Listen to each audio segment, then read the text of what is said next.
Hello, my name is Christine T. Today I'll be talking about the major roles of Franklin D. Roosevelt.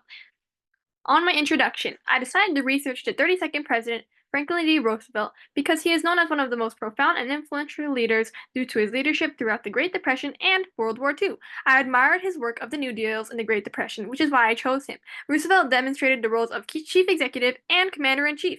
He left very major impacts on the nation, so let's discuss it. On chief executive, what does it mean? The chief executive means the president's authority to manage federal government, execute federal laws, administration of public policies, and oversight of federal agencies like the executive branch, overseeing operations, strategic decisions, and ensuring goals and policies are implemented. This is crucial for maintaining functionality and order of the government, especially during difficult times. Now, what is the significance for it? Is many reasons. First of all, implementation of laws, including the enforcement of legislation and issuance of administrative orders. There's also the management of the federal government through the executive branch leadership and appointing key officials, policy initiatives, so the policy agenda and taking executive actions, and crisis management, especially during, like, for example, the Great Depression, which I'll touch on soon, and economic and social policy, and foreign policy and national security. All of these are very important to allow social programs and security for the nation. Now, let's talk about Franklin D. Roosevelt and his significance. So the actions he took. First of all, there's the New Deal, imposed in two times. So there's the first New Deal, which allowed for the CCC, which stands for the Civilian Conservation Corps, the Public Works Administration, and the formation of the Federal Deposit Insurance Corporation and Emergency Banking Act of 1933. There was also the Second New Deal, which included the Social Security Act of 1935, the Wagner Act of 1935, and the Works Progress Administration. And in 1941, there was the Executive Order 8802 to prohibit racial discrimination in the defense industry. All of these were important to stabilize the economy, provide jobs, and lay the foundation for social safety nets.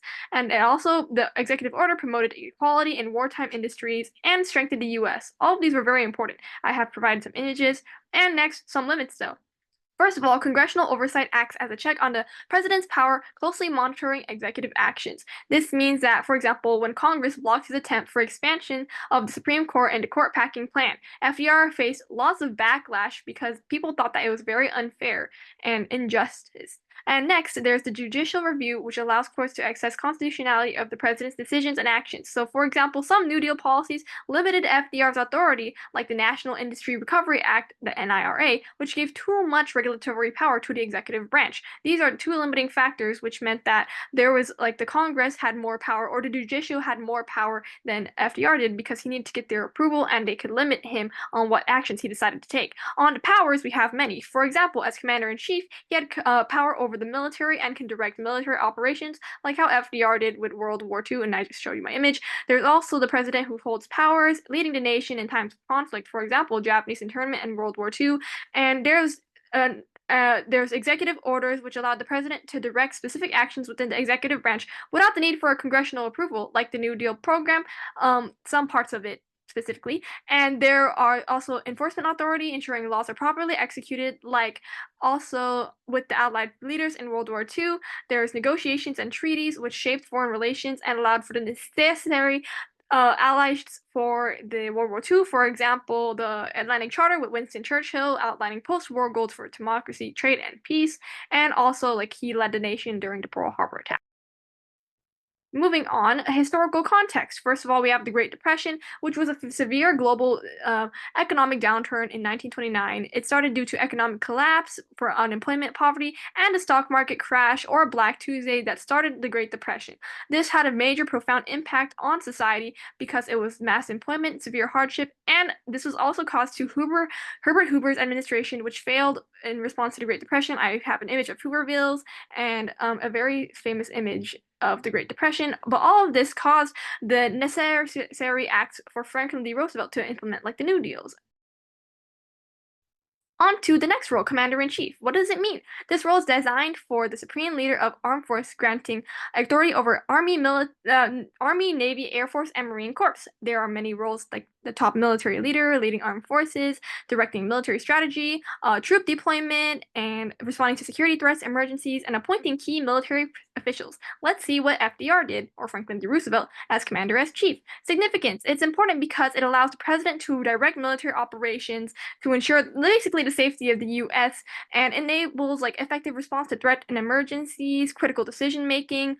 Decisions are very important this time, and only the president can really make that. Well, besides limits, which we'll dive into later, there's also civilian control, maintaining influence on foreign policy, so having international relations through military power. And actions that he took, first of all, we have the World War II alliances and strategies with Churchill and Stalin to plan military operations. We have the Lend-Lease Act of 1941 to provide military aid to allied nations. We also have the internment of Japanese Americans through the Executive Order of 9066, but this was considered very unethical and led to a lot of conflict with civil liberties, but it also led to Japanese soldiers fighting for victory at home and in war. We have limits such as the congressional approval for war, because only the Congress can declare war, like World War II after Pearl Harbor. There was also budgetary constraints, which means that Congress controlled the funding, and it was not up to FDR's freedom. Rather, he had to get approval from Congress, so sometimes he was limited. We have powers such as the directing military operations. He was allowed to oversee military strategy and operations. He was also allowed to appoint key military leaders and oversee execution of defense policies. Historical context, we see World War II leadership because of global conflict with the Axis powers, FDR directing the Allied military, and built alliances with Winston Churchill from the UK, Joe Fitzgerald from the USSR, and Charles de Gaulle, Free France. And next, we also have military strategy like D-Day and the Pacific Theater operations to allow for the success of the United States in victory of war. We also have the Executive Order of 9066, which was for security risks from Japan's attack on Pearl Harbor. This was considered unethical, led to a lot of backlash. But overall, in summary, the role of Commander-in-Chief for President and Chief Executive and Commander-in-Chief is demonstrated through his leadership throughout the Great Depression and World War II.